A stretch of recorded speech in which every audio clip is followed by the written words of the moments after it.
24, o assunto continua sendo esse ainda, o conflito que agora se dá fortemente em Kiev, e o nosso companheiro Cláudio Zaidan vai conversar com a gente sobre esse tema. Zaidan, prazer estar com você nesse sábado, apesar do tema tão duro, né, tão difícil. As imagens são terríveis. A gente está vendo agora a imagem dos refugiados chegando à Polônia e, assim, são famílias inteiras, como se estivessem saindo de viagem num feriado, né? Saindo de viagem e tal, com malas, as crianças pequenininhas até brincando, né? Com balão, com bexiga e tal, com brinquedinho.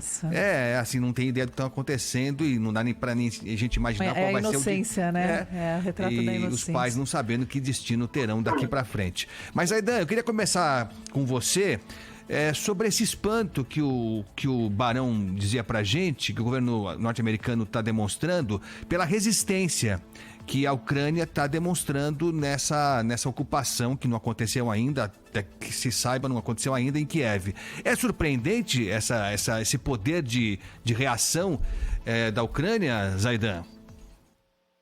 Bom dia, Agostinho, Sônia, Thaís. Bom dia, Zaidan. Os ouvintes da Bandeirante.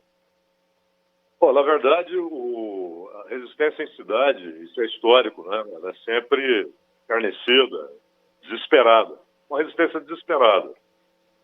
O governo da Ucrânia e o governo da Rússia, eles emitem informações que são falsas, né? Então, abatemos tantos helicópteros, etc., exatamente para elevar o moral. E no caso da Ucrânia, uma tentativa desesperada para que a população confie que é possível resistir.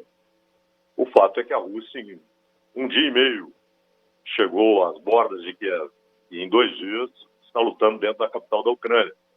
Ela atravessou todo o lado leste, inclusive, claro, as 2 regiões que o Putin reconheceu como independentes, e a resistência foi a possível. A OTAN encheu a Ucrânia de armas, mas não colocou um único soldado lá dentro. E por isso o Zelensky disse que a Ucrânia está sozinha, que a maior potência da Terra está olhando de longe. Ele foi mais brando na conversa por telefone com o Biden, mas é a verdade, né? Esse conflito foi incentivado por vias tortas, jogaram muita gasolina na fogueira, inclusive o Biden fez isso durante muito tempo. E na hora em que os tanques, os aviões, as tropas entraram na Ucrânia, a Ucrânia ficou sozinha. Quando, Agostinho, o Ministério da Defesa pede para que as pessoas usem coquetel Molotov, isso é desespero, porque você não vai deter o exército russo com um coquetel Molotov. E você sabe, Zaidan, hoje o nosso enviado especial, Ian Boechat, direto de Kiev, o Boechat está com muita dificuldade de conexão conosco, mas ele é de circular por lá, não é? No meio da guerra, né, Zaidan? Mas ele conseguiu mandar alguns vídeos em que ele documenta barricadas sendo montadas da forma mais improvisada possível por cidadãos ali com as próprias mãos, né? Gente que não tem preparo militar, não tem arma e que usa pneu e saco de areia, de cimento, para tentar, de alguma forma, proteger alguns pontos da cidade. Mas organização militar mesmo, isso ele ainda não flagrou rodando pela cidade de Kiev. Aliás, eu disse outro dia, Thaís, que o Boechat faz uma cobertura brilhante, porque ela é honesta, né? Isenta, de um repórter. Ele não tem viés nos relatos que fala. Isso, infelizmente, virou uma raridade. Então é brilhante, como sempre, né? O trabalho do Ian Boechat. E eu ouvi ontem ele falando, quando ele estava caminhando nas ruas de Kiev, ele só está andando a pé, e ele disse que não via uma cidade preparada para a guerra. Há essa resistência ao célebre caso de Stalingrado, né, quando os nazistas tentaram tomar e não conseguiram tomar de Stalingrado, com uma resistência casa a casa, telhado a telhado, esquina a esquina, heróica. Então isso acontece. Os ucranianos estão lutando pelas suas vidas. Estão lutando pela sua dignidade. Há uma invasão, e não só uma invasão, uma violação de soberania. Então, é claro que eles estão lutando. Não estão lutando pelo Zelensky, não estão lutando pelo governo, estão lutando pelas suas famílias, né? Vocês falaram dos que foram em direção à Polônia, inclusive brasileiros. Mais de 100 mil pessoas já cruzaram a fronteira Não dá para dizer que é uma crise migratória, porque muitos voltarão assim que o conflito terminar. E o Zelensky, ele não pretende se entregar, até porque ele ainda tem a carta da negociação. Ele sugeriu uma negociação com Putin, que poderia ser em Minsk, na Bielorrússia, né? E a Rússia topa a negociação desde que a Ucrânia admita oficialmente sua neutralidade em relação à Rússia e à OTAN. E é interessante que está na Constituição da Ucrânia, é uma coisa meio esquisita, né? Uma aberração que você tenha na Constituição, a reivindicação de entrar para a OTAN. E a Rússia não vai aceitar. Agora, esse espanto dos Estados Unidos, ele também é um pouco em relação ao Putin, Thaís, porque é impressionante, o Putin está no poder há 22 anos e as principais lideranças ocidentais não conhecem o Putin. Tá, 22 e quer ficar mais quase tudo isso daqui para frente, né, Zaidan? Ele tem planos de seguir em frente, né? Até lá, exato, até 2036, com a reforma constitucional, que foi aprovada em referendo. O Putin, ele não age ou deixa de agir por conta de sanções. Ele age ideologicamente. Ele é um autocrata, então teve a aprovação do parlamento, aquilo tudo não é formal, a decisão é dele. O judiciário não detém o Putin, o parlamento não detém o Putin, ele é um autocrata. E as pessoas, inclusive, ficam elegendo heróis, né? O Putin é o herói que está enfrentando a nova ordem mundial, uma nova ordem injusta. O Biden é um herói porque está enfrentando a invasão ucraniana. Eles não são heróis. O Putin é um cara que sustenta a distopia venezuelana, ajuda a China a sustentar o totalitarismo norte-coreano, é parceiríssimo do totalitarismo chinês, da ditadura totalitária chinesa. O Biden, por sua vez, é parceiríssimo da Arábia Saudita, que todo dia está bombardeando o Iêmen, matando crianças, idosos, e fez o que fez no Afeganistão, inclusive agora roubou o dinheiro do Afeganistão para indenizar vítimas de setembro de 2001. Eram fundos afegãos, que os afegãos precisam desesperadamente, mas não requereu um centavo da Arábia Saudita, e a maioria dos terroristas de setembro de 2001 eram sauditas. Então não são heróis. Herói é o povo da Ucrânia, que, como relatou o Agostinho, está aí resistindo janela a janela, casa a casa, telhado a telhado. Só que é uma resistência desesperada que eles estão enfrentando. Claro que não é o grosso do exército russo, entre 30 e 60 mil soldados estão nessa operação, mas é o exército russo. E Zaidan, você sabe que agora o estádio de Varsóvia, nesse momento, está lotado para doação de sangue para ucranianos, né? A gente está vendo nessas cenas de guerra horríveis, a gente vê quando a solidariedade ela brota, né? E o Agostinho falava dessa comoção de ver as crianças atravessando fronteira. Mas o que eu queria perguntar para você é que a Alemanha, a gente trouxe esse assunto agora há pouco com o professor da UFMG, que a Alemanha é dependente do gás russo e tentou trazer a Rússia economicamente para a Europa.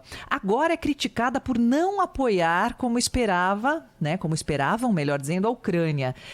A gente já conversou sobre isso, não acontece. A Angela Merkel, ela errou nessa aproximação?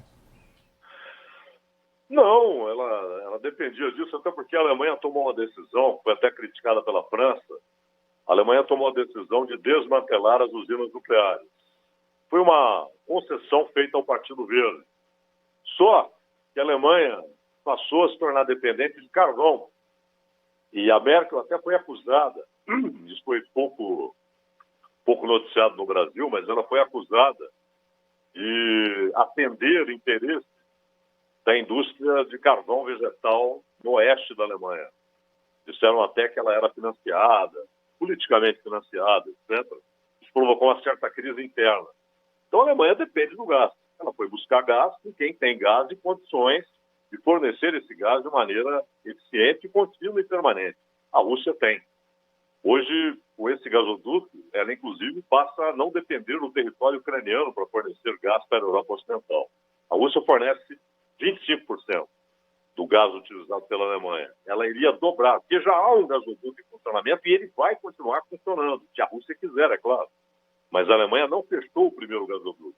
Ela simplesmente não autorizou o Nord Stream 2, né, que é o segundo gasoduto, e que dobraria o fornecimento russo. Há uma dependência, sim. A Europa tenta usar isso contra o Putin, mas o Putin também pode usar isso contra a Europa Ocidental. Vejam que esse tipo de coisa não vai detê-lo. Não vai detê-lo. Tanto que ontem houve ameaças explícitas à Suécia e à Finlândia se entrarem para a OTAN. E aí já é um outro terreno, que a Finlândia nunca pertenceu à União Soviética, ao contrário da Ucrânia. A Finlândia, aliás, lutou bravamente, um país pequeno e que resistiu a incursões militares soviéticas.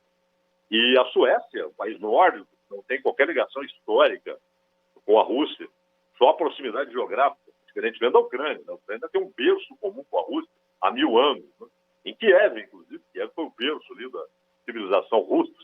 Então, é completamente diferente. Mas não serão sanções, não serão punições econômicas que deterão o Putin.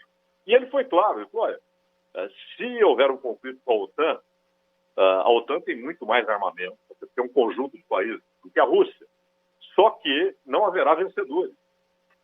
Qual é o recado? Usaremos armas nucleares se a derrota for inevitável.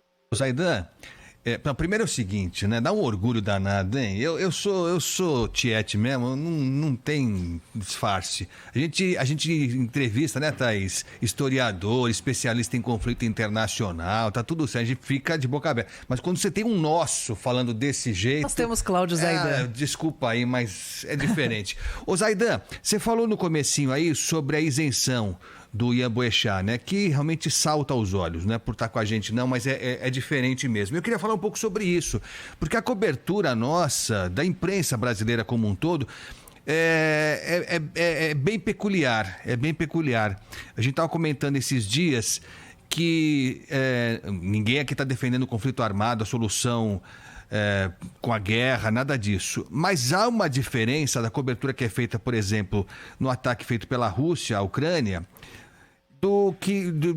das coberturas feitas, de um modo geral, nas ações militares dos Estados Unidos, né? No Afeganistão, no Iraque, na Síria e tal. O tom é diferente.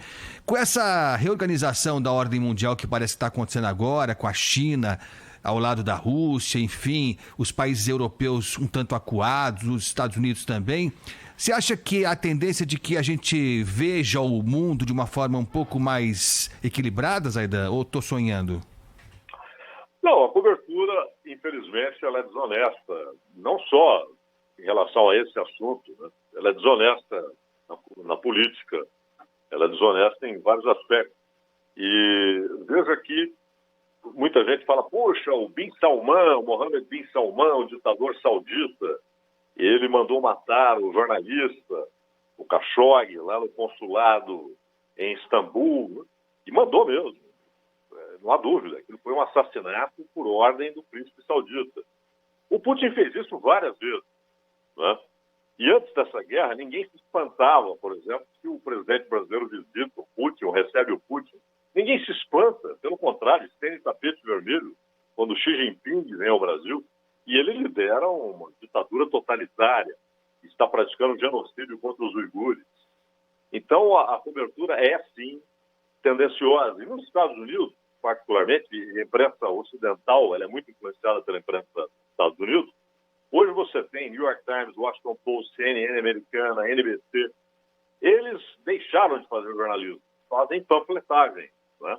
Uma panfletagem pró-Partido Democrata, uma panfletagem que, inclusive, leva hoje vozes dissidentes da política do Biden para essa crise serem chamadas de traidoras.